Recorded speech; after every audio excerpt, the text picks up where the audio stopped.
Hey guys, welcome to Boxing Squared for boxing news and views from around the internet, and news it is today with heavyweight news in brief. The British promoter Eddie Hearn believes a lot of pressure is on Anthony Joshua heading into his fight with Russian Alexander Povetkin on September 22nd. Hearn has told Sky Sports that Joshua is so focused on this camp because he knows about Povetkin. People in boxing know about Povetkin. Anyone you ask in boxing goes, it's a tough fight. I don't think he's in the mood to be thinking about other stuff, talking about other stuff outside of Povetkin.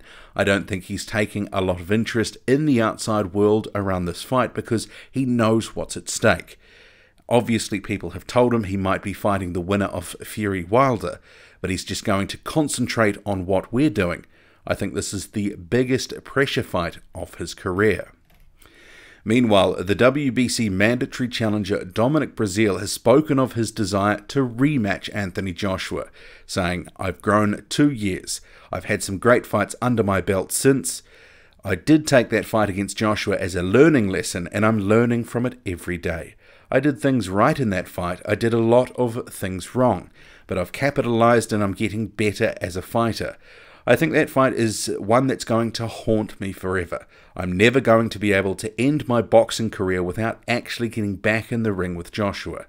That's by far the one demon that's going to haunt me forever." The WBC champion Deontay Wilder says his major advantage over Tyson Fury is his punching power. Wilder has told Boxing Scene that Fury has a lot of ability, but he can't punch. He punches like he's got pillows in his fist. That's the one advantage I definitely have, the extreme power. And Wilder, he's also declared his intentions to work Fury to the body, saying he doesn't like to get touched, especially to the body. And he knows that I'm going to touch him. I'm going to touch him like no one before has ever touched him. It's reality now, man. It's something he can't get away from. He knows I'm the baddest man on the planet. I'm agile, mobile, and hostile. And I'm coming for him. The blue-chip prospect Daniel Dubois is currently in Russia sparring Alexander Povetkin to help prepare him for a fight with Anthony Joshua on September 22nd.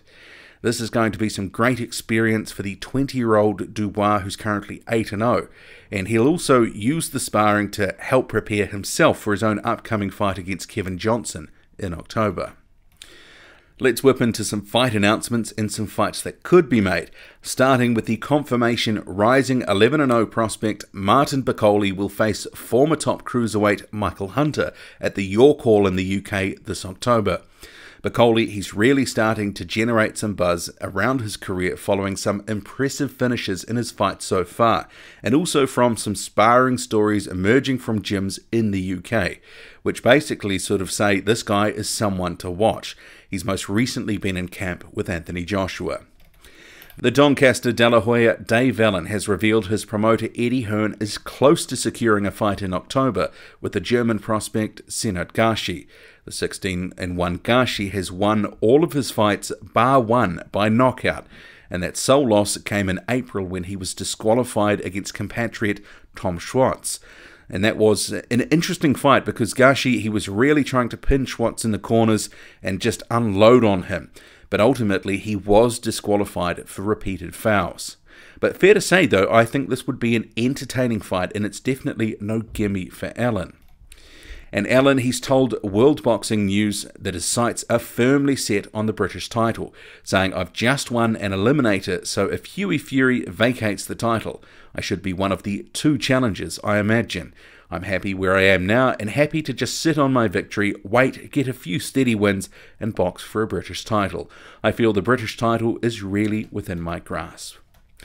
Meanwhile, fellow British fighter 13-0 prospect Nathan Gorman has revealed in a tweet he will be fighting on a Frank Warren card in October. An opponent has not been yet announced. But Gorman, he's also expressed in another tweet his desire to be on the undercard of the Tyson Fury and Deontay Wilder card later this year. Chinese fighter Zhang, who's currently 19-0 and ranked 6th in the WBO, will face 15-2 Don Hainsworth on September 28th in a defence of his Oriental title. Hainsworth is best known for being knocked out by Bryant Jennings in 2017.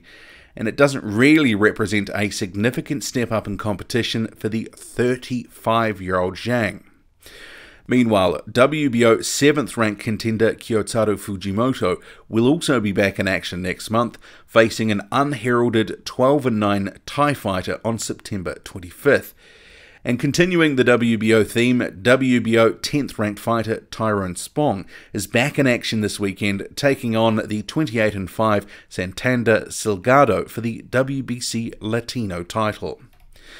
The 6-0 prospect F.A. Ejagba believes more than just a payday was behind Curtis Harper's protest walk out of the ring when the two squared off on August 25th. Harper, he was a late replacement for the Nigerian, and very controversially he walked out of the ring following the opening bell, giving Ejagba the win without a punch being thrown. It later emerged that Harper's purse had been cut prior to the fight, leading to his actions. So Ejagba, he has told Premier Boxing Champions, "At the weigh-in was when I figured he was scared. He walked towards me and said he'd watched all of my fights and that he needed me to take it easy on him. But why would I take it easy? This is my life. 4 other opponents had pulled out because they didn't want to fight me. So Harper was the 5th. But he signed the contract, and when you sign the contract, you're getting paid a certain amount to fight, so you're supposed to fight.